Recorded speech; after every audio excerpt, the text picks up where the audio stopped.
കണ്ണൂർ ഉളിക്കൽ നുച്ചിയാട്ടെ വീട്ടിൽ നിന്നും 27 പവൻ സ്വർണം കവർന്നു. നുച്ചിയാട് സെന്റ് ജോസഫ് ജ്ഞാനായ പള്ളിക്ക് സമീപമുള്ള നെല്ലിക്കൽ സിമിലി മോളിന്റെ വീട്ടിലാണ് മോഷണം നടന്നത്.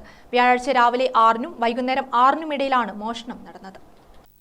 സിമിലിയും മകളും പ്രവാസിയായ ഭർത്താവ് ബിജുവിനെ സ്വീകരിക്കാൻ കണ്ണൂർ എയർപോർട്ടിലേക്ക് പോയ സമയത്തായിരുന്നു മോഷണം നടന്നത്. വീടിനുള്ളിൽ കയറിയ മോഷ്ടാവ് കിടപ്പുമുറിയിലെ അലമാരയ്ക്കുള്ളിൽ സൂക്ഷിച്ചിരുന്ന 27 പവൻ സ്വർണം മോഷ്ടിച്ചതായാണ് പരാതി. ഭിന്നശേഷിക്കാരനായ അച്ഛൻ വീട്ടിലുള്ളതിനാൽ ഇവർ എയർപോർട്ടിലേക്ക് പോയ സമയത്ത് വീടിന്റെ മുൻവശത്തെ കതക് പൂട്ടിയിരുന്നില്ല. ഇതുവഴിയാണ് മോഷ്ടാവ് വീടിനുള്ളിൽ പ്രവേശിച്ചതെന്നാണ് നിഗമനം. സിമിലിയും മകളും എയർപോർട്ടിലേക്ക് പോയ ശേഷം വീട്ടിലുണ്ടായിരുന്ന അച്ഛൻ തന്റെ മുച്ചക്ര വാഹനത്തിൽ ചായ കുടിക്കാനായി നുച്ചിയാട് ഭാഗത്തേക്ക് പോയിരുന്നു. അപ്പോഴും വീടിന്റെ മുന്നിലെ കതക് പൂട്ടാതെ ചാരിയിട്ട നിലയിലായിരുന്നു. ഈ സമയത്താകും മോഷണം നടന്നതെന്നാണ് നിഗമനം. കുടുംബം എയർപോർട്ടിൽ നിന്നും തിരിച്ചെത്തിയപ്പോഴാണ് ബെഡ്റൂമിലെ അലമാര ഉൾപ്പെടെ തുറന്നിട്ട നിലയിലും തുണിയും സാധനങ്ങളും വാരി വലിച്ചിട്ട് കിടക്കുന്നതും കണ്ടത്. തുടർന്ന് നടത്തിയ പരിശോധനയിലാണ് മോഷണം നടന്നതായി മനസ്സിലായത്. ഉടൻ തന്നെ ഉളിക്കൽ പോലീസിൽ വിവരമറിയിക്കുകയായിരുന്നു. സംഭവത്തിൽ ഉളിക്കൽ പോലീസ് കേസ് രജിസ്റ്റർ ചെയ്ത് അന്വേഷണം ആരംഭിച്ചു.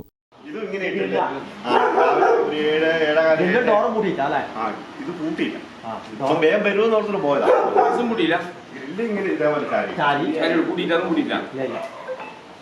ഇങ്ങനെ പോകുന്ന അപ്പൊ ഇപ്പം പോയി ടൗണിൽ കൊണ്ട് വരുന്ന ഈ ടൈമിൽ ഞാൻ വീട്ടിലുണ്ട്.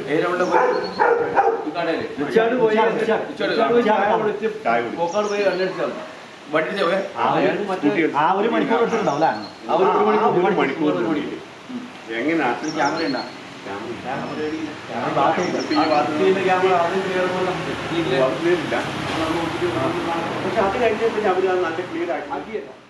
വീട്ടുകാർ സ്ഥലത്തില്ല എന്ന വിവരം അറിയുന്ന ആളുകൾ തന്നെ ആയിരിക്കാം മോഷണത്തിന് പിന്നിലെന്നാണ് പോലീസിന്റെ പ്രാഥമിക നിഗമനം. മോഷണം നടന്ന വീട്ടിൽ CCTV ക്യാമറ ഇല്ലാത്തത് അന്വേഷണ ഉദ്യോഗസ്ഥരെ ബുദ്ധിമുട്ടിലാക്കുന്നുണ്ട്.